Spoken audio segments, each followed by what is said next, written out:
In Assisi, in the upper part of the town, close to the Cathedral of San Rufino, stands a stone house that belongs to the Affriduccio family, nobles, owners of land and towers.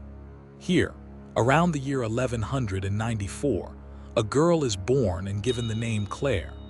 She grows up as a daughter of that rank is expected to. Among the women of the household, the spinning, the prayers, the wait for a good marriage already arranged by her relatives. Yet her companions, many years later, standing before the judges of the church, would remember a girl who prayed in secret, counted her prayers with little stones, and gave away to the poor the food set before her. We know these things because precise documents exist.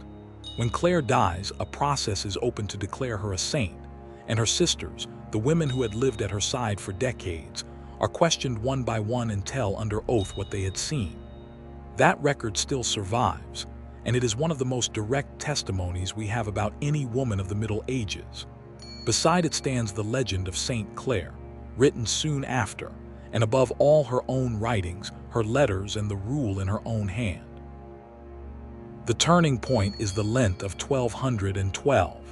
Francis is preaching in the town, and his voice reaches even this girl of 18. She manages to meet him in secret more than once, accompanied by a trusted relative, and she opens her heart to him. Francis speaks to her of the gospel, of contempt for the world, of the choice he himself has made.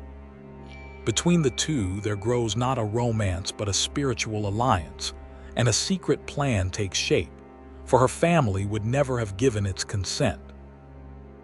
Then comes Palm Sunday. All of Assisi climbs to the cathedral for the blessing of the branches.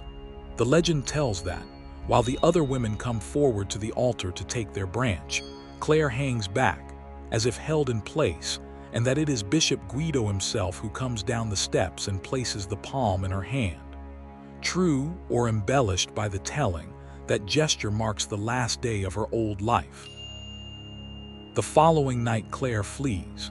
She slips out of her father's house through a secondary door, the one tradition calls the door of the dead, used to carry coffins out, and she makes her way into the darkness through the olive groves, descending from the town toward the plain. Waiting for her at the chapel of the Portiuncula is Francis with his brothers, who come to meet her with lit torches. There, before the altar of the little church, Francis cuts her hair, the ancient sign by which a woman renounced the world, and clothes her in a rough tunic like those of the friars. In a single night, the daughter of the Affriduccio becomes a penitent who owns nothing. But the difficulty is immediate and enormous. A community of men alone cannot house a young noblewoman, and her family is already on the move, furious. So Francis leads her to safety among the Benedictine nuns of San Paolo del Abatis, near Bastia, a few kilometers from Assisi. It is there that her relatives catch up with her, meaning to drag her home by force. The scene is documented.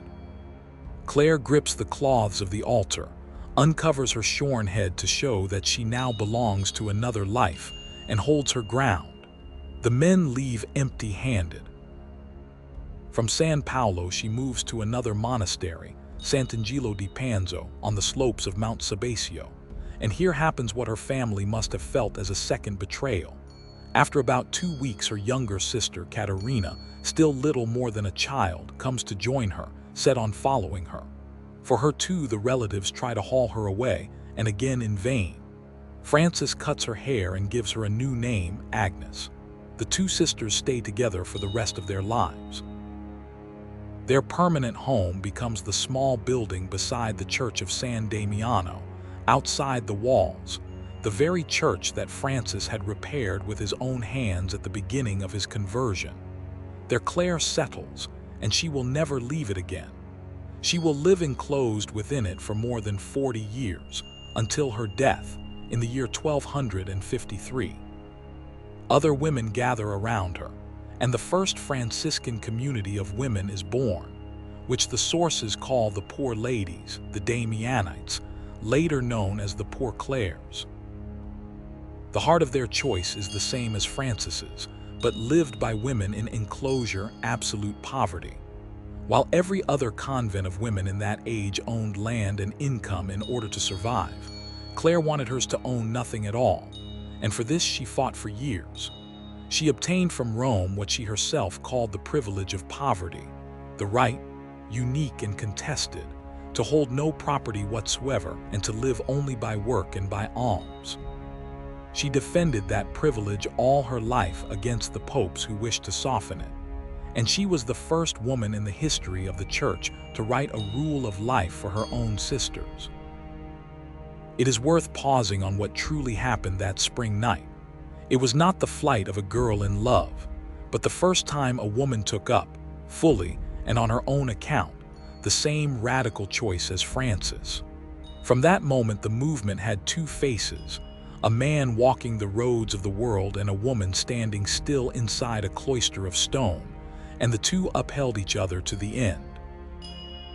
While Clare was quietly building her community at San Damiano, outside on the roads, Francis's order was growing at a speed no one had foreseen. In the next chapter, we will see that growth, the great gatherings of the friars in the open fields, the chapters of the mats, and a movement that becomes too large too fast.